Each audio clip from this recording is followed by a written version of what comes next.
할렐루야.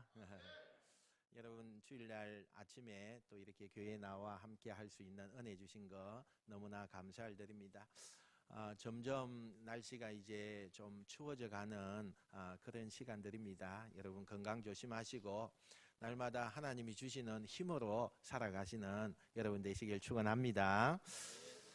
지난 시간에 우리가 추수감사주일을 지나고 그 준주에 약복강에서 밤새도록 하나님을 붙잡고 씨름하던 야곱을 하나님께서 그래 네가 이겼다 그렇게 말씀하시면서 야곱에게 새로운 이름과 함께 축복하는 이야기를 우리가 들어봤습니다.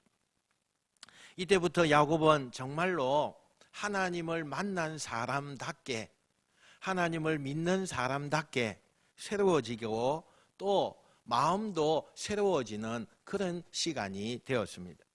지금 야곱이 하나님을 만났지만 지난 간밤에 자기가 먼저 가족들을 다 약복강을 건너게 해서 안전하게 이주시켰습니다.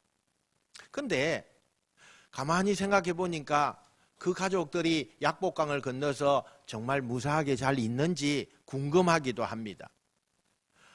너무 아침이 되기를 바라면서 야곱이 동이 트자마자 가족들이 있는 약복강을 건너가게 되죠. 가보니까 가족들은 무사한 거예요.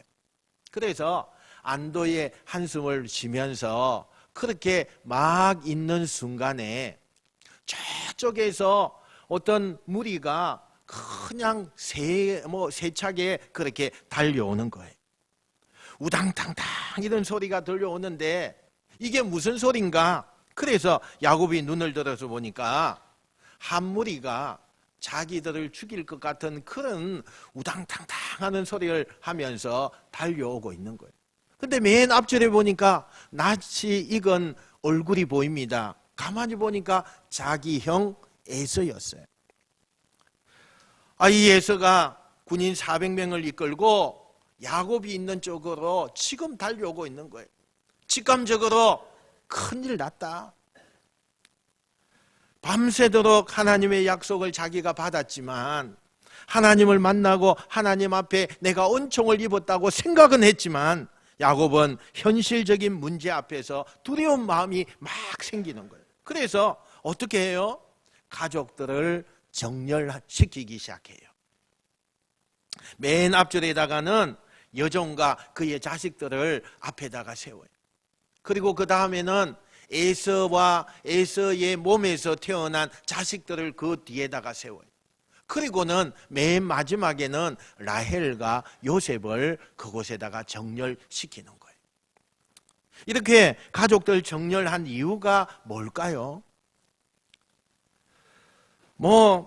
야곱이 내가 사랑하고 아끼는 그런 사람들이 어떤 형태로 지금 있는가라는 것을 우리에게 보여주고 있는 거예요. 아직도 여러분 시간이 그렇게 많이 지났는데도 야곱이 제일 사랑하는 사람은 라헬이에요. 라헬이에요. 그런데 이 별것 아닌 것 같은 이런 행동이 훗날에 요셉이 이복 형제에게 미움을 받아서 애굽으로 종으로 팔려가는 그런 일의 단초가 되는 겁니다. 가족들 그렇게 정비한 채로 야곱이 한 가지 이제는 달라진 점이 있었습니다. 예전 같으면 이렇게 어려운 상황이 생기면 야곱은 그렇게 다 정렬시켜 놓고 난 다음에 맨 뒤에 서 있습니다. 앞에 사람이 어떻게 되는가 보고 어떻게 하면 내가 도망갈 수 있을까 이런 야곱이었어요. 그런데 달라졌습니다. 그렇게 정렬을 시켜놓고 맨 앞쪽으로 야곱이 가는 거예요.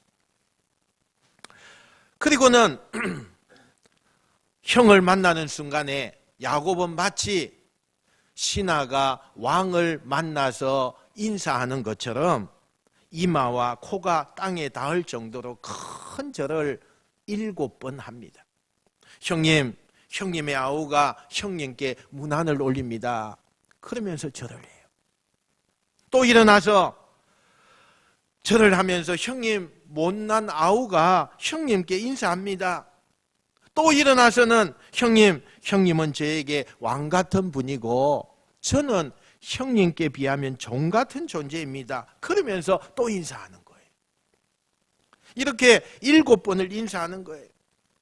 그렇게 7번을 인사하는 그 과정 속에 야곱의 그 마음은 심장이 터질 것만 같은 거예요. 별 생각이 다 듭니다.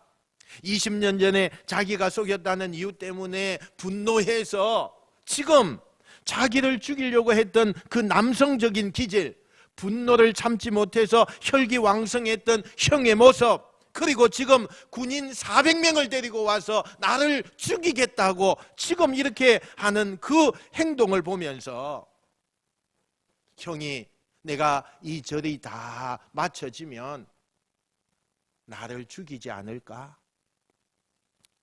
내가 이렇게 인사는 하지만 인사가 끝났을 때 여전히 그 20년 전에 그 원한이 마음속에 있어서 용서되지 않으면 어떻게 하지? 그런 별 생각이 떠오르면서 이마에 등줄기가 땀이 범벅이 됩니다.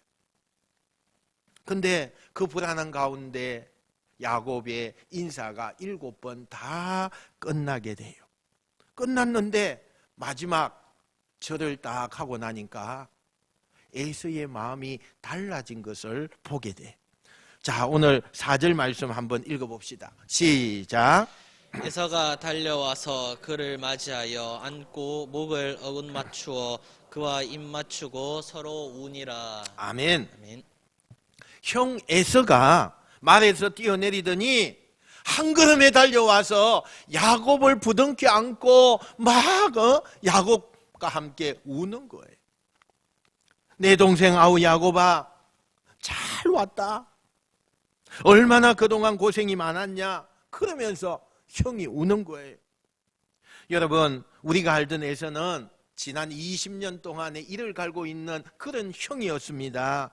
그냥 야곱 얘기만 나오면 몸부림치고 용서가 되지 않아서 분노와 그리고 복수의 칼을 갈던 형이었습니다.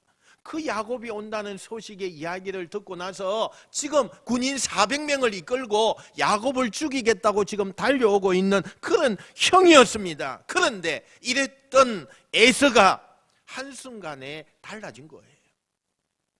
도대체 무슨 일이 있었던 걸까? 에서는 야곱을 용서할 마음이 전혀 없었어요. 심지어 지금 400명을 이끌고 이때 이곳에 올 때만 해도 내가 20년 전에 자기 인생을 이렇게 만든 저 야곱을 내가 죽이겠다, 이렇게 정말 그 마음을 가지고 지금 달려왔는데 한참 오다 보니까 저쪽에서 어떤 한 사람이 쩔뚝쩔뚝하면서 걸어오는데 뭐 한쪽 다리가 그냥 성하지 안에서 질질 끌다시피 그렇게 막 걸어오는 그 모습을 보게 된 거예요.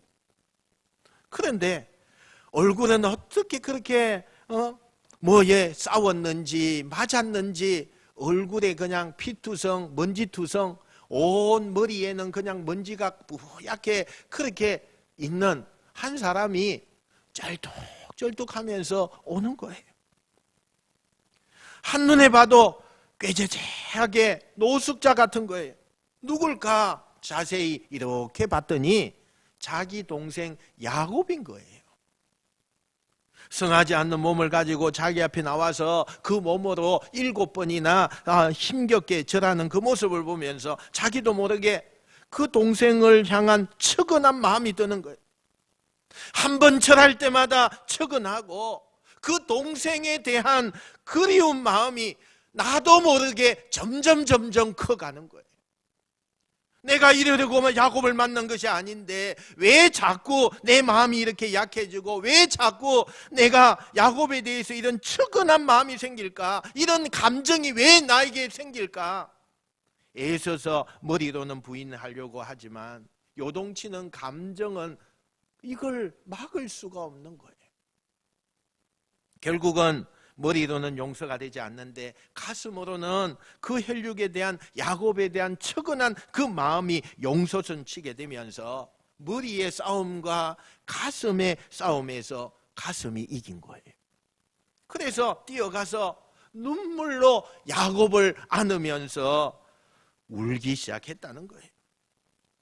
여러분, 누가 에서의 마음을 이렇게 만드셨을까요? 야곱이 앞에 보낸 그 많은 선물이 그렇게 만들었을까요? 아닙니다.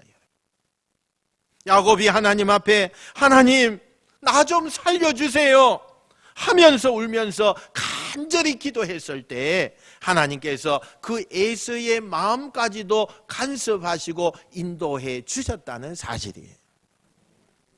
현대인들에게 가장 힘든 것 중에 하나가 인간관계예요.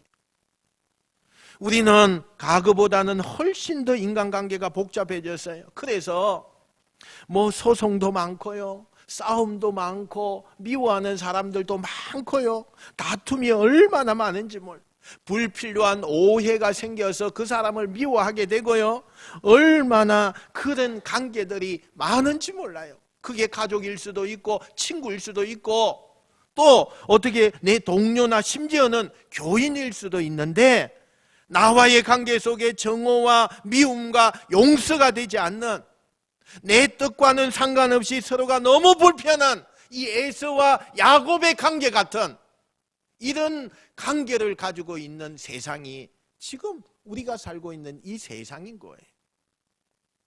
이걸 내가 문제를 좀 풀고 싶은데 인간적인 방법으로 안 풀리는 거예요. 그때 우리가 어떻게 해야 되겠느냐는 거예요. 그때 이 야곱이 했던 것처럼 하나님 저의 마음을 붙잡아 주시옵소서. 하나님께 기도해야 돼요. 하나님이 감동을 주시고 하나님이 사랑의 마음을 주시고 하나님이 긍휼의 마음을 품게 하실 때만이 사람과의 그 관계와 그 정오의 관계가 다 해결될 수 있다는 것을 기억하면서 아픔과 꼬여진 인간관계가 있다면 오늘 야곱처럼 하나님 앞에 간절히 눈물로 기도하셔서 기적이 일어나는 귀한 역사가 나타나기를 축원합니다. 야곱은 형이 자신을 안아주는 순간에 드디어 하나님께서 도우셨구나, 이걸 느끼게 된 거예요. 하나님이 도우셨구나. 그래서 안심하고 그때부터 긴장을 내려놓고 그 형 에서의 가슴에 안겨서 울기 시작하는 거예요. 지난 20년 동안 가슴을 졸이며 형님을 언젠가는 만나게 될 텐데 그때 나는 어떻게 할까? 형님이 나를 보면 나를 죽일 텐데, 그러면서 고향과 형을 그리워하고 미안하고 그립고 이 모든 감정들이 올라오니까 엉엉 울면서 형님 죄송해요, 제가 잘못됐어요, 지난 과거에 제가 죽을 죄를 지었어요, 형님 용서해 주세요. 울면서 형님에게 이야기하니까 이 형이 아니다, 나 다 잊었다, 과거에 일어난 일 어떻게 하겠느냐, 그거 이제 다 잊자. 그러면서 잘 왔다, 얼마나 저 타국에서 고생을 했냐, 언제 그랬나는 듯이 눈 녹듯이 서로의 감정이 다 녹은 채 부둥켜 안고 우는 거예요. 한참을 그렇게 부둥켜 안고 울다가 야곱이 눈물을 닦고는 형님 인사시킬 사람들이 있어요. 그러면서 자기 부인들과 또 자기 자녀들을 에서에게 인사시키는 거예요. 첫째 부인, 둘째 부인, 셋째 부인, 넷째 부인, 요 조카들 이렇게 막 인사를 시키는 거예요. 근데 인사를 시키는 그 장면 속에서 어떻게 야곱이 이런 표현을 성경에다가 썼을까, 기록했을까 할 정도의 그런 표현 하나가 우리의 눈에 들어와요. 5절 하반절 한번 읽어봅시다. 5절 하반절 시작. 야곱이 이르되 하나님이 주의 종에게 은혜로 주신 자식들이니이다. 아멘. 여러분 이렇게 얘기를 하는 거예요. 여러분 하나님이 내게 은혜로 주신 자식들입니다. 이 표현을 여러분 어떻게 생각하세요? 성경에 이런 표현을 잘 쓰지 않습니다. 어떤 물체나 사물에 대해서 우리가 하나님이 축복해 주셨습니다, 하나님이 이렇게 인도해서 나에게 하나님의 축복이 이만큼 내가 받았습니다, 이렇게 표현을 되게 하죠. 근데 오늘 얘기해 보니까 하나님이 내게 은혜로 주신 자식들입니다. 우리가 종종 쓸 때 어떻게 쓰느냐? 하나님이 축복하셔서 이렇게 대가족을 이루었습니다. 하나님이 축복 속에 이렇게 자녀들이 많이 생겼습니다. 이렇게 표현하는 것이 정상적이에요. 그런데 오늘 그 정상적인 표현을 안 쓰고 하나님의 은혜를 입어서 자식들이 이렇게 많아졌습니다. 대가족을 이루었습니다. 라고 표현을 쓰고 있잖아요. 왜 그랬을까요? 이것은 야곱이 일부러 그런 거예요. 왜요? 형님을 배려하고 있는 거죠. 형님을 배려해요. 형은 20년 전에 장자의 축복권을 빼앗겼어요. 그래서 축복권 이것을 빼앗긴 이 형의 마음에 항상 상처가 남아있는 거예요. 그래서 축복권, 축복 이런 단어만 들어도요, 그 상처가, 그 아픔이 다시 막 생각이 나면서 분노가 일어나기 시작했다는 거죠. 그래서 형에게 내가 하나님의 축복을 받아서 라고 하는 것을 빼고 형의 20년 전에 그 상처를 다시 회복하는 그런 일을 하지 않으려고 지금 야곱이 배려하고 있어요, 형님을. 그죠? 그래서 일부러 은혜라고 하는 단어를 그렇게 쓰고 있는 거예요. 야곱이 바뀌었어요. 늘 자기가 말하고 싶은 대로 하고 있는 그대로 말하던 그런 사람이었어요. 자기 유리한 대로 말하던 그런 사람이에요. 그런데 이제는 남을 배려하고 형의 아픔을 생각하면서 그 아픔을 미리미리 예견하면서 어느 선택을 다르게 하고 표현을 다르게 하는 그런 야곱으로 바뀌었다는 거예요. 여러분, 이런 야곱의 모습이 어떻습니까? 우리가 앞에서 늘 성경을 읽으면서 봤지만 좀 어색하지 않습니까? 우리가 지금까지 만난 야곱은 이런 사람 아니에요. 비록 쌍둥이로 태어날 때 어머니의 그 뱃속에서부터 얼마나 다투었는지 몰라요. 먼저 태어나기 위해서요, 얼마나 다투어서 나중에 발 뒤꿈치를 잡고 나왔대잖아요. 그죠? 그러니까 한 1분 차이 났을까요? 한 몇 초 차이 났을까요? 형을 이겨보려고 그렇게 태어날 때부터 그 기질을 가지고 야곱이 태어났어요. 그리고 수단과 방법을 다 써서라도 이겨야 되는 것이 야곱이에요. 자기 목표를 이룰 수 있다면, 내가 성공할 수만 있다면, 내가 남을 이길 수만 있다면 상대가 어떻게 불행을 당하든 소용이 거기에 대해서 별 중요하지 않아요. 그랬던 야곱이었어요. 그런데 야곱이 이제 달라졌어요. 왜 야곱이 이렇게 달라진 겁니까? 이유가 있죠. 하나님을 만났기 때문이에요. 할렐루야. 여러분, 우리의 기질요, 그거 쉽게 변하지 않습니다.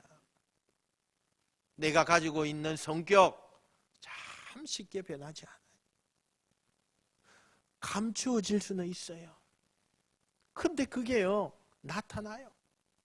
언젠가 불리한 상황이 생기면 나타나고, 내가 권력을 가지고 힘이 좀 있다고 생각하면 나타나고, 언제든지 그게 나타나요. 변화되지가 않아요. 아무리 말씀을 60년 70년 말씀을 듣고 내가 하나님을 믿는다고 하면서도 변하지 않아요.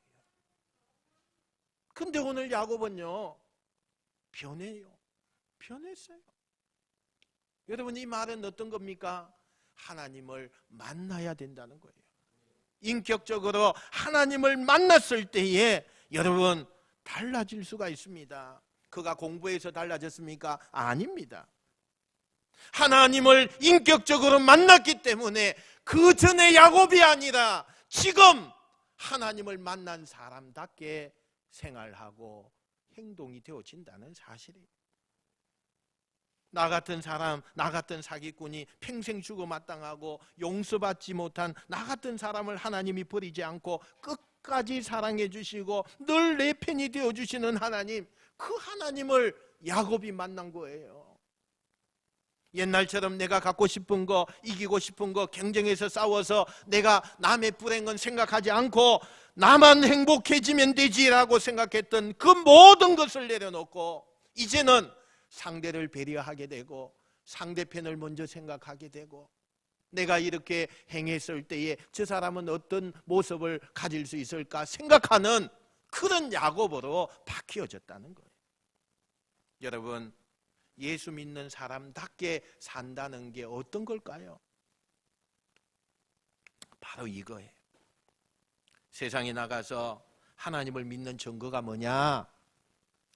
네가 믿는 하나님에 대해서 나한테 좀 보여줘봐. 이렇게 했을 때 우리가 뭘 보여줄 수 있느냐는 거예요. 하나님을 믿는 사람답게 세상에서 이기려고 하는 사람이 아니라 상대를 존중해주고 상대를 배려해주고 또 상대를 섬겨줄 때 그들이 말하는 네가 믿는 하나님이 어디 있느냐 보여달라고 했을 때 우리는 나의 그 섬김과 그 상대를 존중하는 모습을 통해서 예수 믿는 사람답게 하나님의 자녀답게 라는 것이 드러나게 된다는 것입니다. 우리가 은혜를 받고 하나님의 사람으로 사는데 제일 중요한 게 뭐냐? 누구와의 싸움에서 이기는 게 문제가 아니라 예수님처럼 져주는 거예요. 예수님은요 끝까지 실천하셨잖아요. 십자가에 못 박히실 때에 저들이 얼마나 예수님을 능욕하고 얼마나 예수님을 처참하게 만들었습니까? 그럼에도 불구하고 자기를 못 박는 로마 군병을 향해서 예수님이 하나님께 기도하죠. 아버지, 저들의 죄를 사하여 주시옵소서. 자기들이 하는 것을 알지 못합니다. 그들을 욕하거나 비웃지 않아요. 끝까지 그들을 배려하는 모습을 우리에게 모본으로 보여주셨어요. 우리가 정말 하나님을 믿는 사람이라면 달라져야 돼요. 어떻게 해요? 여유가 있어야 돼요. 여유가 있어야 돼요. 상대를 존중해 줘야 돼요. 상대를 배려해 줘야 돼요. 그때 저 사람 예수 믿는 사람답네, 저 사람 하나님 백성답네, 이렇게 드러나게 될 줄 믿습니다. 인사가 다 끝나고 에서와 야곱이 이제 이런저런 대화를 하다가 이제는 좀 편해지니까 형이 농담을 합니다. 야, 아우야, 근데 너 말이야, 나 만나기 전에 뭔 그렇게 가축들을 그렇게 나에게 많이 보냈냐? 그 가축들이 다 뭐냐? 이게 여러분 에서가 몰라서 묻는 게 아니에요. 형이 농담하는 거죠. 너 뭔 가축들 나한테 그렇게 많이 보냈어? 그랬더니 야곱이 형님, 제 마음입니다. 제가 형님께 많은 죄를 지었는데 제가 형님을 생각해서 제 마음을 드리는 겁니다. 사죄하는 마음으로 형님께 드리는 제 마음이니 부디 제가 준비한 이 선물을 거절하지 마십시오. 그러니까 형 에서가 야야, 일 없다. 나도 이제 살 만큼 살아. 아마 재산으로 따진다면 너보다 내가 더 부자지. 야, 이거 네가 저 객지에서 얼마나 고생했느냐. 그 객지에서 이 재산 모으려고 얼마나 피땀 흘렸겠느냐. 야, 그러지 말고 그거 너 해라. 나는 일 없다. 이렇게 이야기를 해. 그러니까 동생이 아닙니다 형님, 받아주세요. 아이 됐다니까 형님 먼저, 아우 먼저, 뭐 이렇게 실력행을 벌이다가 결국 결과는 뻔해요. 형이 받아요. 형이 받아요. 근데 이 성경이 이런 표현을 왜 이렇게 썼나 하면 그 당시에 그 중동의 문화예요, 문화예요. 우리나라 사람들 잘 알잖아요. 우리가 못 먹던 시대에도요, 식사 때에 손님이 오면 어떻게 하죠? 아, 여기에 우리가 식사하는 중인데 여기 오셔서 함께 드십시다, 이렇게 이야기를 하잖아요. 그러니까 그 손님이 뭐라고 그래요? 인사치레로 그냥 때 맞춰서 왔으니까 인사치로 우리가 그렇게 말해요. 그러면 손님이 이야기하죠. 아이고 아닙니다. 뭐 저는 괜찮습니다. 괜찮은 거 아니잖아요. 근데 한 번만 또 그렇게 하기가 뭐 하니까 또 묻죠. 아이고 여기 오세요. 와서 같이 식사합시다. 그러면 어떻게 해요? 그냥 설거머니 가서 앉아서 식사를 해요. 그죠? 식사를. 우리 한국의 문화와요. 너무나 비슷한 문화죠. 문화예요. 결국에는 옥신각신하다가 형이 결국에 아이 그래 네 마음 그렇다니까 내가 받지. 그래서 결국에는 동생이 준비한 그 선물을 다 받습니다. 이렇게 선물까지 다 주고받으면서 정말 그들의 마음은 언제 그랬나는 듯이 모든 게 다 잘 되어 갑니다. 이때 이제 어느 정도 시간이 지나면서 형 예서가 동생에게 이야기하죠. 아우야, 너 이제 새로운 삶을 시작해야 되는데 어디서 살 거냐? 너 어디 그런데 뭐 험한 데 가서 살지 말고 우리 집에 가자. 우리 집에. 이곳에 가면 내가 터를 다 닦아놔서 그동안 고생해서 내가 터전을 아주 잘 닦아놨으니까 너 그곳에 와서 사는데 조금도 불편함이 없을 거야. 아마 나를 봐서 모든 사람들이 너를 굉장히 좋아하게 될 거야. 뭐 그러면서 이야기를 합니다. 그때 이 형의 이 제안은요, 진심이에요. 비록 쌍둥이지만 마치 아버지가 자식을 챙기는 그런 책임감이 있어서 그 객지에서 고생하고 돌아온 그 동생을 위해서 정말로 잘해주고 싶은 거예요. 그래서 낯설고 어디에서 정착해야 될지 몰라 하는 그 동생에게 호의를 이 형이 베풀고 있는 거예요. 근데 이때 야곱이 이 제안을요 거절합니다. 표면적으로는 형님 제가 아직 아이들도 어리고 여기 가축들도 다 지쳐가지고 형님 뒤를 아마 따라가지 못할 겁니다.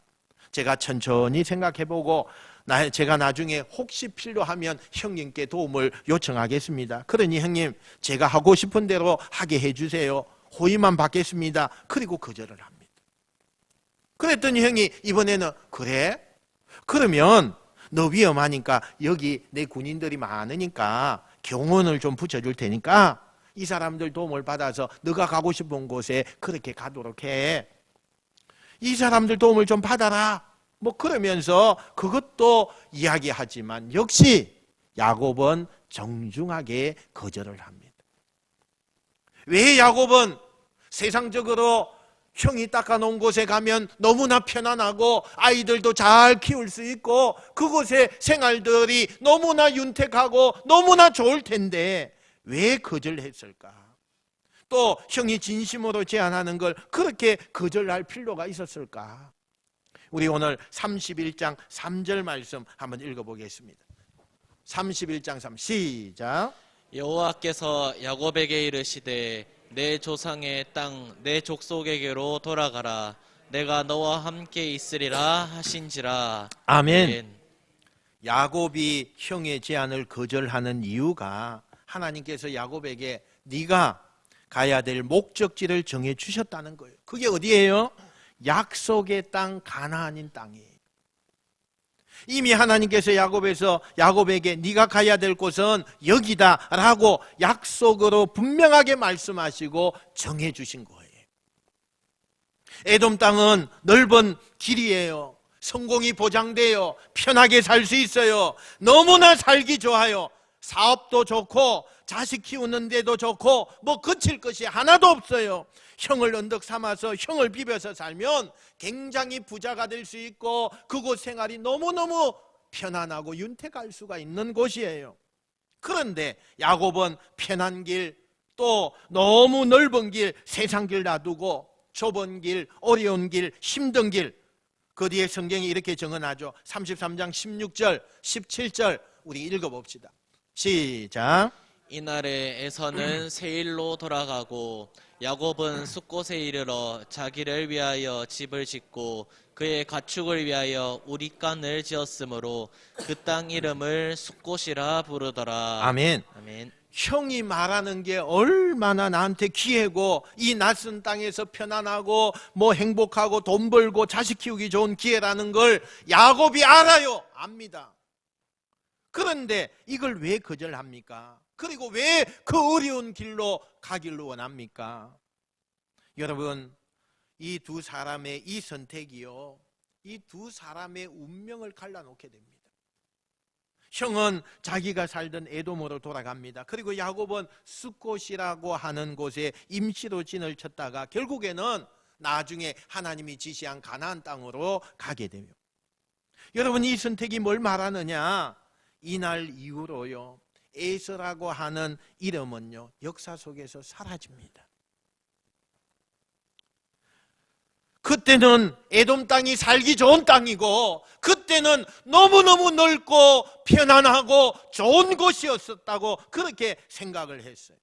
그런데 야곱이 선택한 길은 넓은 길, 성공하는 길, 사람들이 좋아하지 않는 그런 길이라 할지라도 하나님이 주신 목적지를 향하여서 하나님이 이곳에 가라 말씀하셨기 때문에 그곳에 갔을 때에 에서의 이름은 모두가 다 사라지고 먼지처럼 사라진 그런 반면에 고생과 굴곡이 있었지만 야곱의 이름은 역사 속에 길이 남게 되었다는 사실이에요.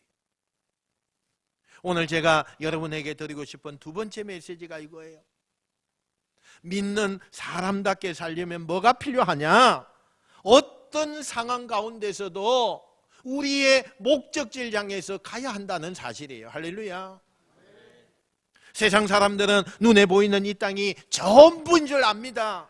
하지만 우리가 알아야 될 것은 하나님께서 우리에게 약속하신 천국이 있고 우리가 갈 곳은 결국에는 그 천국입니다. 할렐루야. 우리가 가야 될 그 천국을 잃지 않고 잊지 않고 사는 사람, 오늘도 그곳을 향하여 힘들지만 달려가는 사람, 이게 믿는 자답게 사는 거라는 거예요. 아무리 잘 달려도 결국에는 결승점에 도착한 사람만이 인정을 받는 거잖아요. 우리는 지금 잘 달리고 있습니까?